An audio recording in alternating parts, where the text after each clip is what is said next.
Cecilia is the type of person, when she walks into the room, she lights up the room, and she always looks for ways to make people feel comfortable and looks for ways to better the world around her. A lot of our church is in our school district. As she knows that some of our kids at school go home on the weekends with backpacks from food from other churches. And she's like, well, what do they do during the week? So one of the questions she brought to us is, what can we do to make ourselves basically into a melting pot? And one of the ways that you do that in community is that you bring people around a table.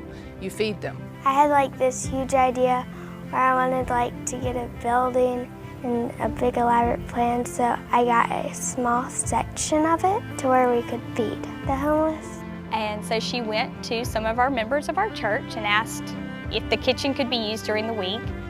I thought it was brilliant.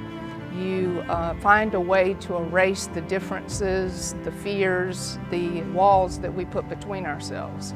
And so that was initially part of the idea that she brought to the vestry. And they started having meals on Wednesday night. They serve on china dishes, they use real silverware, they give a dessert, a salad, a side. Now we're starting to work our way up, because now we're doing haircuts and they can wash their clothes, and we have music. And it started small, and now we're feeding about 80 to 100 people every Wednesday night. Well, most kids her age don't think that they can do something or make a difference in the world around them because they are young and because they are a kid.